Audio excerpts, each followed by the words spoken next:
The biggest challenge we have right now is Kona, and it's we spend a lot of time thinking about how do we accommodate all the demand for Kona. I mean, it's less than 3% of people who will finish an Ironman will qualify for Kona.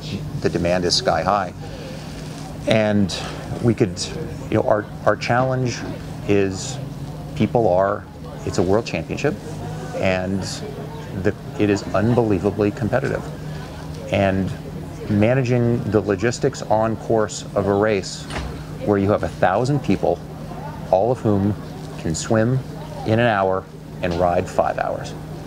How do you manage that race course when you literally have 1,000 people who will get off the bike in 6 hours? So in terms of how you manage flow out of the swim through transition, how you manage the bike course, how you manage all of that is a big challenge for us, and one that we spend a lot of time worrying about. Dave Scott. That is the end of the conversation. I think it's perfectly fine for Dave or anyone else to speculate about what they would like and whether they would like to see Lance Armstrong or David Beckham or Gordon Ramsay competing in Kona. But we are WADA signatories. We follow the WADA code, and the WADA code says as long as Lance Armstrong is sanctioned by USADA, he can't race. Period. And so there isn't anything else to talk about from that perspective. I think it's fine for people to talk about what they'd like to see, but as a matter of rules, as a matter of the code under which we operate our races, Lance Armstrong is ineligible. And until the U.S. Anti-Doping Agency overturns or modifies his sanction, which they may or may not do, and that is totally out of our control, he can't race. And so I think people need to separate their opinion about whether he should and the rules which clearly state he can't.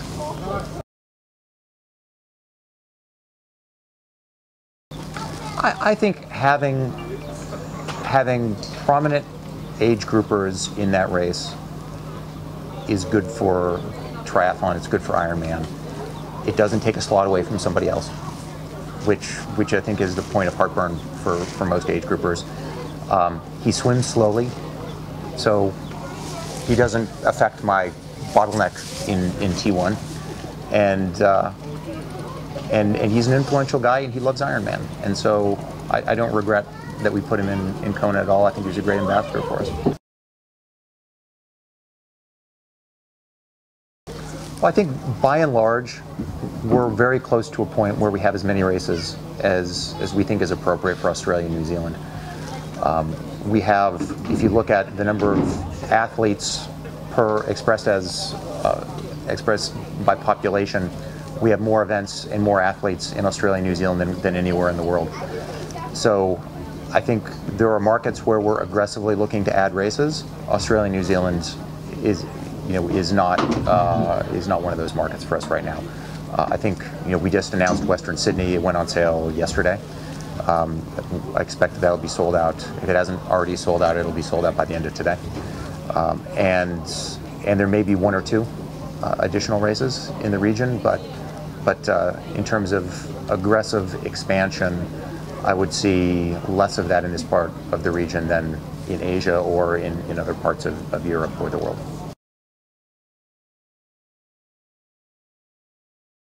Well, I feel much better. We like the partner that we have in Malaysia, and feel confident about that. We have a full-time staffer based out of Queensland who's essentially operating those races for us and has primary responsibility.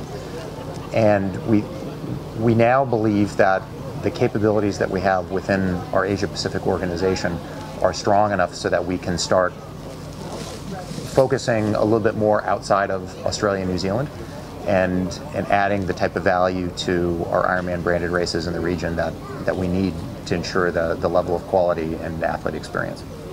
And just lastly from me, obviously the hamstring has not allowed you to run lately, but we hear a little whisper that you might be bungee jumping on Sunday after the race.